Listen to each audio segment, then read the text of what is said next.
लेकिन हमारे यहां और ईरान में हिजाब को लेकर एक अलग ही लड़ाई चल रही है। पाठशाला में अब हिजाब विवाद का वो चैप्टर जिसमें सुप्रीम कोर्ट के अधूरे फैसले के बाद यह बहस तेज हो गई है कि क्या क्लासरूम में हिजाब पहनना मैटर ऑफ चॉइस यानी मर्जी का मामला हो सकता है क्या?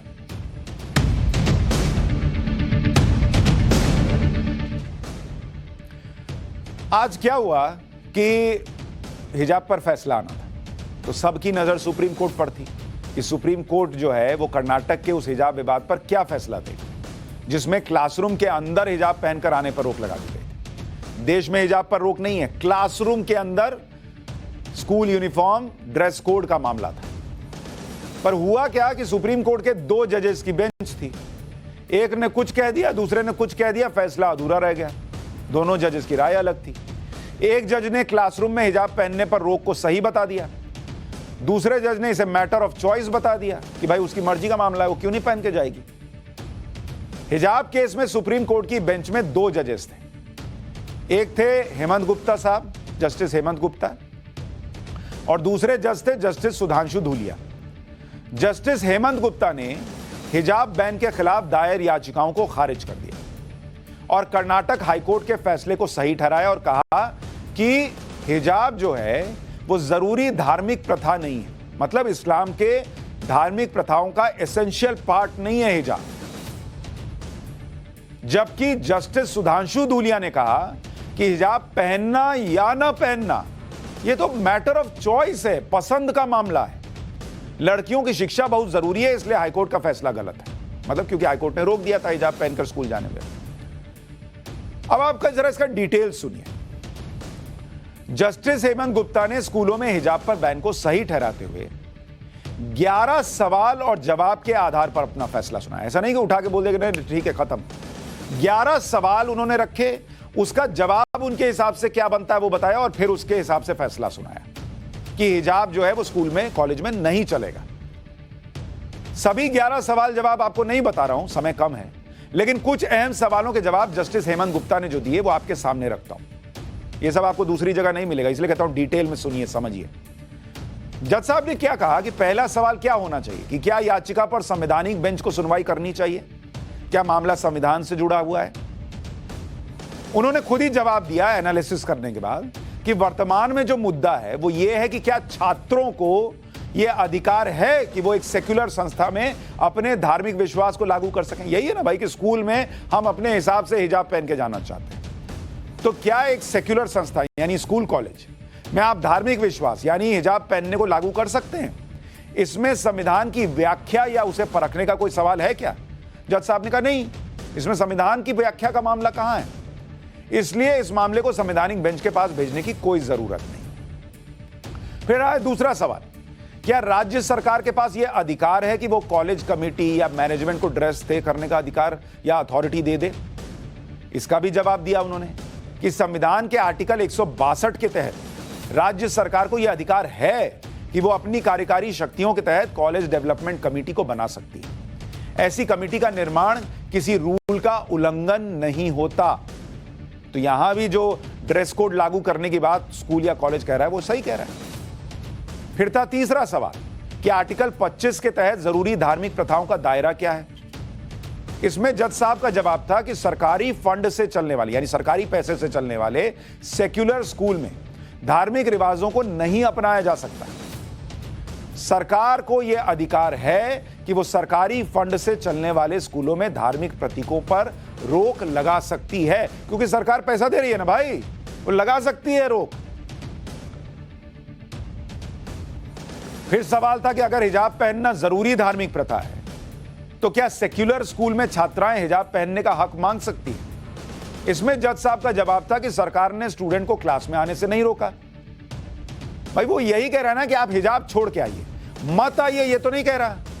अगर वो यूनिफॉर्म की वजह से स्कूल नहीं आने का चुनाव करते हैं तो ये उनका खुद का मर्जी से लिया गया फैसला, यानी ड्रेस पहनने का फैसला, हिजाब पहनने का फैसला, ये मैटर ऑफ चॉइस नहीं है, बल्कि मैटर ऑफ चॉइस ये है कि आपने तय कर लिया कि मुझे हिजाब बिना पहने नहीं जाने दोगे तो मैं स्कूल नहीं जाऊंगी।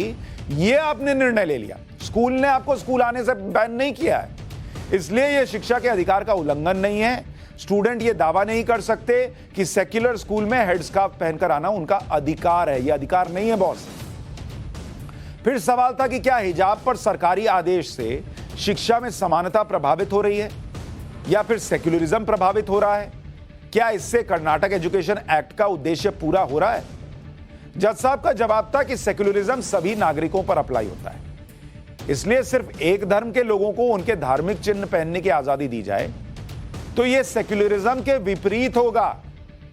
पर क्या कीजिएगा, इस केस से अलग इस देश में सेक्युलरिज्म का मतलब ही यही बनाया गया है कि एक वर्ग विशेष को आप जो है वो सारे राइट्स दे दीजिए, इस तरह का पॉलिटिकल माहौल बना दीजिए। ये इस देश में सेक्युलरिज्म की परिभाषा दिमाग में भरी गई है। पर जज साहब वो नहीं मानते, वो उस तरह से संविधान नहीं चलता। उन्होंने कहा सबको मिलेगा तब सेक्युलरिज्म है, एक को दीजिएगा तो सेक्युलरिज्म नहीं है। इसलिए यह नहीं कहा जा सकता कि सरकारी आदेश सेक्युलरिज्म के खिलाफ है या कर्नाटक एजुकेशन एक्ट के विपरीत है। यह उन जज साहब की राय थी, सोच थी फैसला सुनाने के पीछे, जिन्होंने कहा कि स्कूल में हिजाब पहनकर नहीं जाया जा सकता, इसलिए याचिकाएं खारिज की। अब जज नंबर 2 जो थे, दूसरे जज जस्टिस सुधांशु धूलिया, उन्होंने हिजाब पर क्या कहा वो आपको बताता हूं, क्योंकि उनकी राय जस्टिस हेमंत गुप्ता यानी जज नंबर 1 जिनके बारे में अभी आपको बताया उनसे अलग थी। जस्टिस धूलिया ने जब अपना फैसला सुनाया तो कहा कि उनका मत यह है कि इस केस का फैसला करने के दौरान जरूरी धार्मिक प्रथा को देखना जरूरी नहीं था। मतलब धार्मिक प्रथा है हिजाब पहनना या नहीं है, इसको तो इस पर विचार करना भी कोई जरूरी नहीं है उनके मुताबिक, क्योंकि जब आर्टिकल 25 का हवाला दिया जाता है तो यह व्यक्ति के ऊपर नहीं होता कि वो ये साबित करे कि जरूरी धार्मिक प्रथा है। यह कोई भी धार्मिक प्रथा हो सकती है। हां, यह जरूर है कि अधिकार किसी पब्लिक ऑर्डर, मोरालिटी और हेल्थ से जुड़े ऑर्डर के विरुद्ध नहीं जाना चाहिए। मतलब जस्टिस धूलिया का कहना था कि इस्लाम का एसेंशियल पार्ट हिजाब है या नहीं है, इससे लेना देना नहीं है, यह आजादी का मामला है। उन्होंने यह भी कहा कि सवाल यह नहीं है कि हिजाब पहनना इस्लाम की जरूरी धार्मिक प्रथा है या नहीं। अगर किसी का इसमें विश्वास है और इससे किसी का नुकसान नहीं होता तो क्लासरूम में हिजाब को बैन करने की किसी वजह को जस्टिफाई नहीं किया जा सकता। जस्टिस सुधांशु धूलिया ने स्कूल में हिजाब पहनने को फ्रीडम ऑफ चॉइस से जोड़ा और कहा कि हिजाब पहनना अपनी मर्जी का मामला है।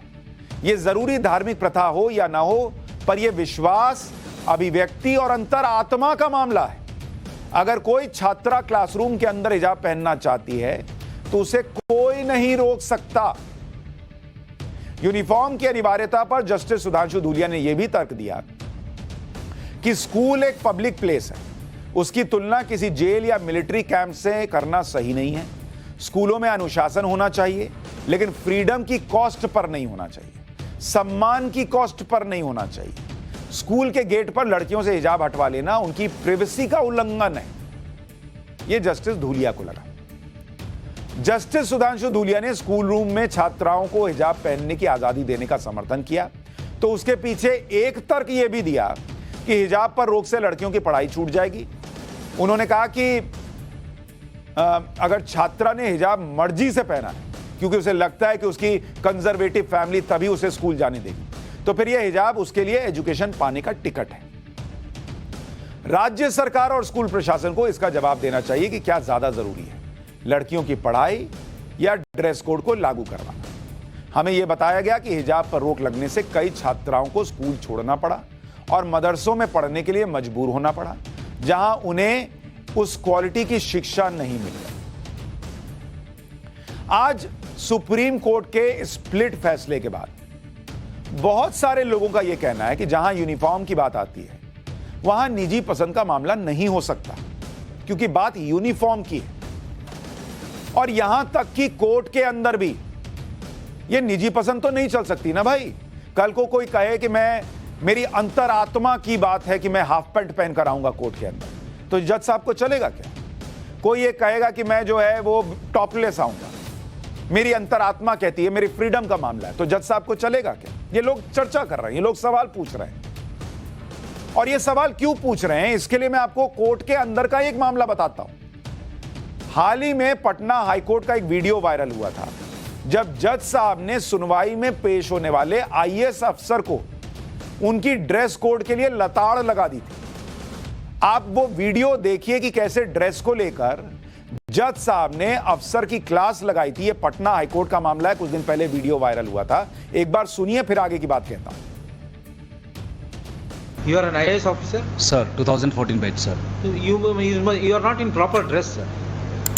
Sir, I'm extremely sorry, sir. Show me any exemption. Sir, Where is the exemption for dress code? sir, I was been told that I must wear the tie. Huh? I must wear the tie, sir. Otherwise, Huh? I'm in a formal you- attire, sir. I beg your Then pardon, why sir. I should hear you when you are not in the proper Sir, dress sir, I code? beg your pardon, sir. Sir, I'm sorry, sir, for that. Whenever you are appearing in the court, you should be in a proper dress code. That too, especially IAS, IPS, IFS. Just like you have entered cinema hall. Do you think that this is a cinema hall? Patna high court के जज साहब ने IAS अधिकारी जिसने formal dress पहन रखी थी उसका लेफ्ट राइट सेंटर कर दिया, ये बोलकर कि तुम सिनेमा हॉल में आए हो जी। हाँ, बिना टाई के आ गए हो, बिना कोट के आ गए हो, या बिना कॉलर का शर्ट बंद किए आ गए हो।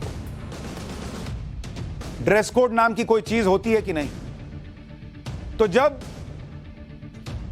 अदालत की बात है, कोर्ट की बात है, तो ड्रेस कोड जो है वो सर्वोपरि होना चाहिए। जज साहब ही ना कह रहे, मैं थोड़ी कह रहा हूं। और यही लोगों को याद आ रहा आज वीडियो देख देख कर कि भाई वहां कोर्ट के अंदर ड्रेस कोड इतना जरूरी है कि आईएएस ऑफिसर की धज्जियां उड़ गई।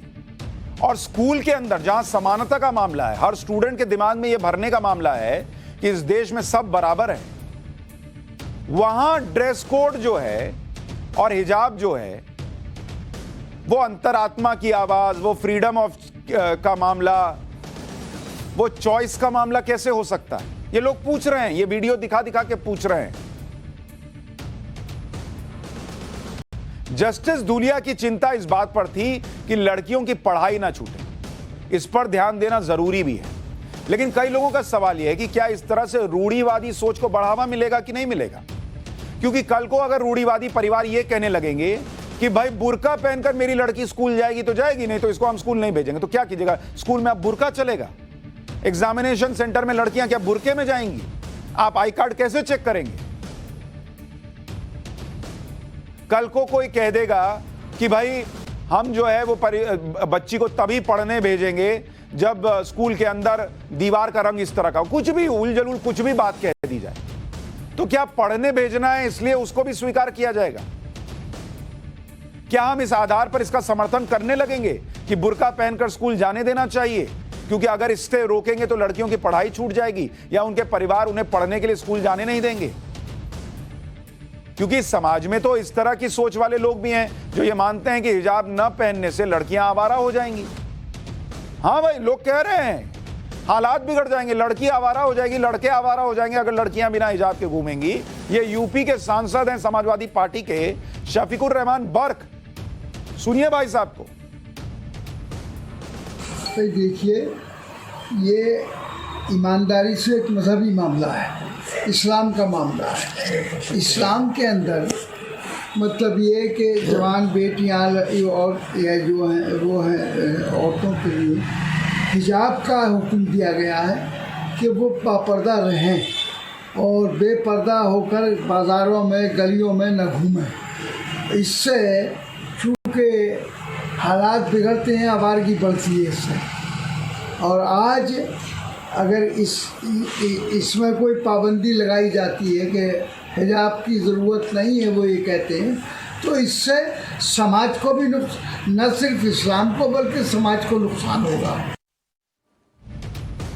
सुन लिए, लड़की हिजाब नहीं पहनेगी तो आवारगी बढ़ जाएगी। अरे बॉस, आपका लड़का आवारा हो रहा है, समाज में लड़के आवारा हो रहे हैं, तो लड़कों की सोच बदलिए, लड़कों को पढ़ाइए लिखाइए, दिमाग में जो कचरा भरा है वो निकालिए। लड़के आवारा हो जाएंगे, इसलिए लड़कियों को पर्दे में ढक दो, ये कोई उपाय नहीं है और किसी भी धर्म के लिए नहीं है। अब जो रूढ़िवादी और कट्टरपंथी सोच वाले लोग हैं वो सब इसी के बहाने मुस्लिम लड़कियों पर हिजाब थोपेंगे, जैसा कि आज ओवैसी ने कहा कि हिजाब पहनना अल्लाह का हुक्म है। एक बार उनको भी सुन लीजिए। ये जो कर्नाटका की मुस्लिम लड़कियां हिजाब पहन रही हैं, इसलिए पहन रही हैं क्योंकि कुरान में अल्लाह सुब्हानहू व तआला ने उनको ये कहा है, हुक्म दिया है, और वो इसलिए पहन रही हैं कि कुरान में अल्लाह ने कहा है। तो बीजेपी ने गैर जरूरी तौर पर इसको एक मसला बनाया, इसको बैन किया और खामखा एक रक्कस क्रिएट किया गया है। कितने ही जानकारों, इस्लाम के जानकारों से बात कीजिए, कोई ये नहीं कहता कि अल्लाह ने हुक्म दिया है कि तुमको इस तरह से पहन कर रहना और सिर ढक कर रहना है। आरिफ मोहम्मद खान साहब जो केरल के राज्यपाल हैं, बहुत पढ़े लिखे व्यक्ति, मैंने उनका इंटरव्यू किया था। उन्होंने कहा था जिल्बाब का जिक्र था, ऐसे दुपट्टा सामने से लेने का जिक्र था, और वो भी इस्लाम का एसेंशियल पार्ट नहीं है। अगर अल्लाह का हुक्म होता तो एसेंशियल पार्ट होता ना इस्लाम का, लेकिन ओवैसी ने बोल दिया। पर सवाल तो ये भी है कि जब हिजाब को अल्लाह का हुक्म बता रहे हैं तो फिर मैटर ऑफ चॉइस कहां से आया? फिर तो खत्म हो गया मैटर ऑफ चॉइस। और देश में क्या हर जगह मुस्लिम लड़कियां हिजाब ही पहन रही हैं? अगर अल्लाह का हुक्म है तो क्यों नहीं सब पहनते? लेकिन ये लोग किस तरह से अपनी सियासत के लिए ऐसे मुद्दों का इस्तेमाल करते हैं, आपको समझना होगा। क्योंकि भारत में हिजाब बैन नहीं हो रहा बॉस, इस बात को समझिए। घर में, मार्केट में, मॉल में, सिनेमा हॉल में, जहां हिजाब पहनना है, बुर्का पहनना, जाइए। स्कूल के ड्रेस कोड का मामला है। अच्छा, भारत में जहां हिजाब को लेकर बहस छिड़ी हुई है, वहीं ईरान में 1 महीने से हिजाब के खिलाफ वहां की महिलाएं ताकतवर इस्लामिक सत्ता से लड़ रही हैं। अगर यह अल्लाह का हुक्म है तो इस्लामिक कंट्री में कैसे हो रहा है कि महिलाएं हिजाब का विरोध कर रही हैं? वहां महिलाएं हिजाब जलाकर, अपने बाल काटकर विरोध जता रही हैं। एंटी हिजाब आंदोलन को रोकने के लिए ईरान की सरकार हर तरीका अपना रही है। यहां तक कि प्रदर्शनकारियों पर गोली चला रही है। सड़कों पर खुलेआम ईरानी पुलिस फायरिंग करके लोगों को डराने की कोशिश कर रही है, लेकिन बावजूद इसके आंदोलन थम नहीं रहा। और अब यह विद्रोह सिर्फ ईरान तक सीमित नहीं है, यह विद्रोह दुनिया के कई हिस्सों में फैल चुका है। और बावजूद उसके हमारे यहां उसी हिजाब को थोपने की लड़ाई चल रही है। और किसी का अगर मैटर ऑफ चॉइस भी है तो स्कूल की उस चारदीवारी के बाहर वो मैटर ऑफ चॉइस पूरी तरह से आपको उपलब्ध है। ये मैटर ऑफ डिसिप्लिन है स्कूल के अंदर।